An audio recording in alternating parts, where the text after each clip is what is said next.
श्री शिव महापुराण भाषा द्वितीय रुद्र संहिता 20वां अध्याय कुबेर और शिव जी का सखा भाव वर्णन। ब्रह्मा जी बोले, हे नारद, अब तुम वो आख्यान सुनो जिस प्रकार कुबेर कैलाश पर्वत पर तप करने आया और उसके तपोबल से शिव जी वहां पहुंचे। कुबेर को कठिन तप करते देखकर ब्रह्मा के अंश से उत्पन्न रुद्र शिव जी की इच्छा से वहां जाने के लिए उत्सुक हुआ और जोर जोर से अपना डमरू बजाने लगे, जिसकी ध्वनि त्रिलोक में व्याप्त हो गई।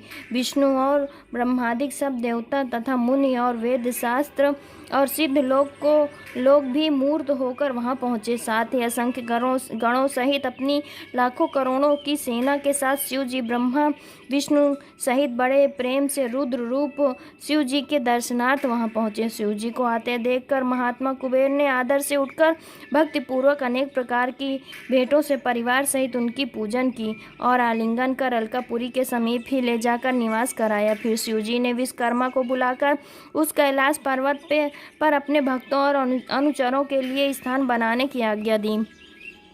विश्वकर्मा ने अनेकों प्रकार के स्थान बना दिए। इस अवसर पर हरि की प्रार्थना से शिव जी बहुत प्रसन्न हुए।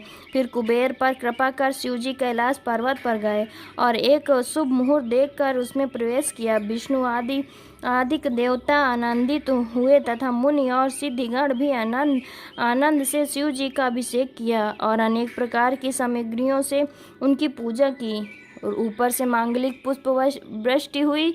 अप्सराएं नाचने और गाने लगी। सुखदायक जय और नमः शब्द होने लगा।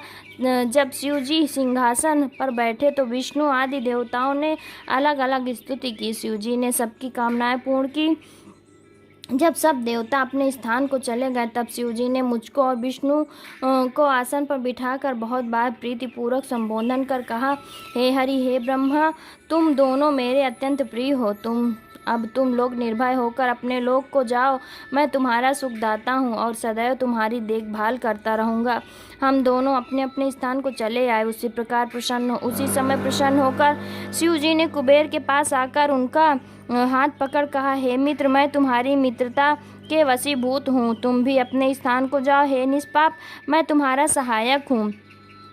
कुबेर जी शिव जी की आज्ञा से अपने स्थान को आए। शिव जी कैलाश पर अपने गणों सहित ध्यान पर तत्पर हो निवास करने लगे। वहां रहकर उन्होंने अनेकों विहार किए।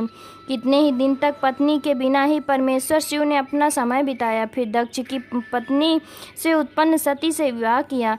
फिर तो महेश्वर दक्ष पुत्री सती के साथ विहार करने लगे। लोकाचार में पारायण होकर शिव जी और सुखी हुए। हे मुनियों, यह रुद्रावतार और शिव जी का कैलाश पर आगमन तथा उनकी कुबेर के साथ मित्रता वर्णन मैंने किया। अब उनकी वो लोक लीलाएं वर्णन करूंगा जो सर्व काम फलदायक हैं। जो इस कथा को शांत चित्त से पढ़ेगा और सुनेगा, उसे संसार में उस सब भोगों की प्राप्ति होकर परलोक में मुक्ति प्राप्त होगी।